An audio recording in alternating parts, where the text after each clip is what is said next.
এই বসে আঁকো যে প্রতিযোগিতা বাচ্চাদের যেটা হচ্ছে রামকৃষ্ণ সেবাশ্রম সংঘেতে, এই গোবর্ধনপুরেতে সুন্দরবন রামকৃষ্ণ সেবাশ্রম সংঘে এবং সমাজবীক্ষণ কেন্দ্রের যে পরিচালনায় এবং এনাদের যে সহযোগিতায় আমরা দেখাচ্ছি।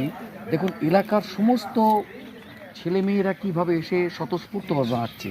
আর বিষয়টা দেওয়া আছে শিশু মনের সুন্দরবন।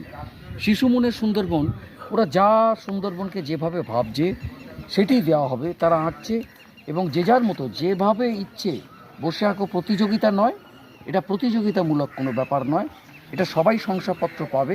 সেটা সমাজবীক্ষণ এবং রামকৃষ্ণ সেবাশ্রম সংঘের পক্ষ থেকে আমরা শংসাপত্র দেব প্রত্যেকের। এই যে তারা আঁকছে, এই প্রচেষ্টাটাকে আমরা উদ্বুদ্ধ করার জন্যই আমরা এই চেষ্টাটা নিয়েছি। এবং সুন্দরবন ভাবনাটা, সুন্দরবন ভাবনা, সুন্দরবন চর্চা, এগুলো আমাদের বিশেষভাবে দরকার। এবং শিশু থেকে সুন্দরবনের যে কি তাদের আঁকার মধ্যে দিয়ে প্রতিফলিত হবে তাদের মনের ভাবনা, আমরা পরবর্তী সময়তে সেই আঁকাগুলোও আমাদের দেখাবো যে কী এঁকেছে, কেন এঁকেছে।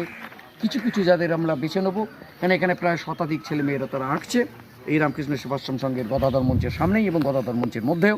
সুতরাং আপনারা দেখতেই পাচ্ছেন সচক্ষে, যার পেছনেই দেখা যাচ্ছে বঙ্গোপসাগর।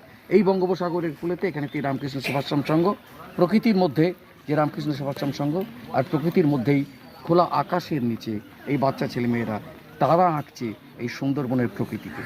আমরা দেখব কীরম আঁকলো, কী আঁকলো। আমরা ওখানকার ওনাদের শিক্ষক, আমরা শিক্ষককেও দেখাবো। ওনার যে শিক্ষক, যার কাছে শিখছেন, তিনি এইভাবে শেখাচ্ছেন তাদের এবং তিনিও দেখছেন। আশা করছি আপনাদের ভালো লাগবে, আপনারা দেখবেন। এবং এইটা দেখার পর এই প্রত্যেকটা জায়গায় যে শিশুদের নিয়ে যে অনুষ্ঠান আমরা করব সুন্দরবনের প্রত্যন্ত সমস্ত প্রান্তে, সমাজবীক্ষণ কেন্দ্রের পক্ষ থেকে এবং রামকৃষ্ণ সেবাশ্রম সংঘের সহযোগিতাকে কেন্দ্র করে।